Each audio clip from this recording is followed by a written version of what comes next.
Tumefika hapa, tumefanya mazoezi ya viungo, tumetembea spidi nzuri, kila mtu ameweza kumudu. Kwa hiyo nawapongeza sana kwa kukamilisha.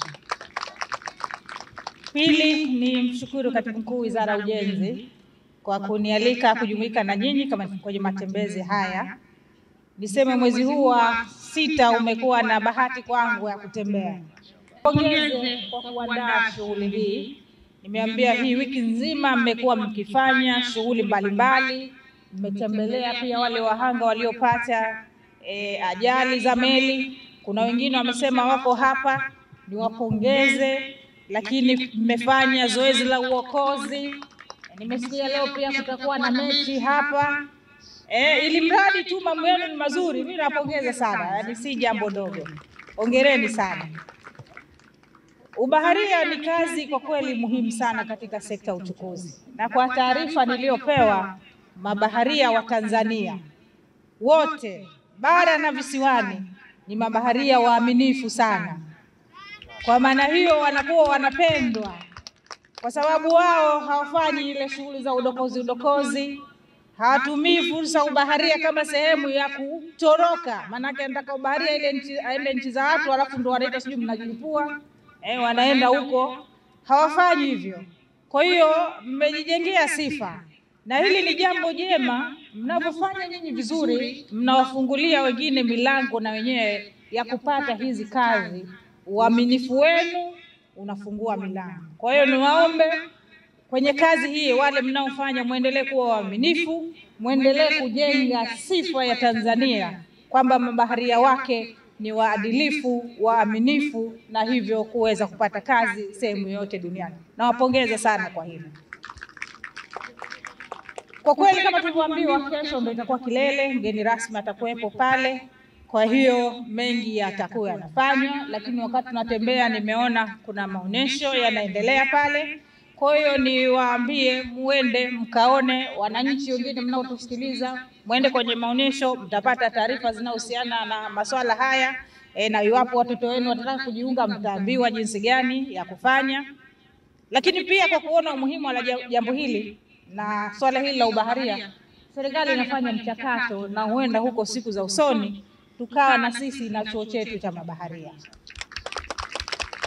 Hii itatusaidia vijana wetu waweze kupata hii elimu, alafu baadaye waweze kupata kazi na kupunguza pia hili swala la kwamba ajira zimekuwa kidogo, zina upungufu. Kwa hiyo niendelee kuwapongeza, sekta yetu inakuwa. Tutakapokuwa na bandari yetu ya Mangapwani ambayo iko kwenye mchakato wa ujenzi, basi tutazidi kuhitaji mabaharia wengi zaidi. Kwa hiyo watu waendelee kujitayarisha. Kama wanavyosema, mafanikio hupatikana pale fursa inapokutana na matayarisho. Fursa ikija hatujajitayarisha, waliojitayarisha wasiokuwa sisi wataitumia. Kwa hiyo wewe unajitayarishaje? Usije kulaumu fursa ikikupita, kwa sababu jukumu la kujitayarisha ni la kwako. Ombe sana, maanake kwa wakati mwingine tunakuwa tunalaumu serikali, lakini sisi binafsi tunachangia nini kwenye hilo? Lazima tuwe tayari kujitayarisha na kuangalia fursa mbalimbali za uchumi zinazoibuka ndani ya Zanzibar na Tanzania kwa ujumla kutokana na hatua kubwa za maendeleo zinazopigwa. Kwa kumalizia, kama wote mnavyofahamu, mwezi Oktoba tuna uchaguzi. Niwaombe sana tukapige kura kwa amani, tumchague kiongozi wetu aweze kutuletea tena maendeleo kwa miaka mitano ijayo.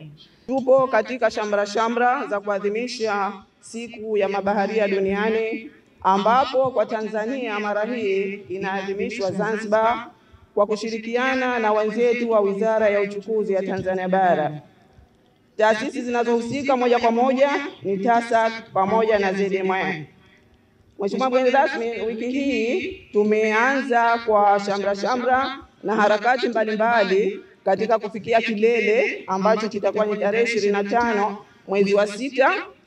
Tumeanza kwa kuzindua kwanza wiki hii ya maadhimisho ya siku ya mabaharia duniani, na vile vile kufanya shughuli mbalimbali za kijamii kama kutoa mafunzo kwenye madiko pamoja na wanafunzi. Na hawa wanafunzi lengo letu ni kuwashajihisha ili waweze kujiunga na fani hii ya ubaharia, kwani kumekuwa na upungufu wa wataalamu hawa ambapo wanahitajika basi wanakuwa wanakosekana. Leo tumefanya matembezi haya ili kuadhimisha siku hii ya mabaharia duniani katika kuwaenzi na kuwatukuza katika kazi yao hii ngumu ambayo wanaifanya, na ni muhimili kwa kweli kwa uchumi wa nchi yetu, kwa sababu bila ya bahari, bila ya mabaharia, basi sisi tusingeweza kupata aidha bidhaa au kwenda kutoka sehemu moja na nyingine. Kwa hivyo mabaharia wetu hawa ni muhimu sana kwa maisha yetu ya kila siku. Nitoe shukrani za dhati kwenu wana michezo mlioshiriki katika matembezi haya na kujumuika nasi na tukaweza kutembea kilomita 3 point kidogo, sio nyingi, lakini tumefanya hivyo ili kuweza kuwahi shughuli nyingine za kiserikali. Kwa hivyo nawashukuru sana kwa ushiriki wenu, na tushirikiane pia kesho katika kilele ili tuweze kufanikisha wiki hii ambayo tumeizindua tarehe 22.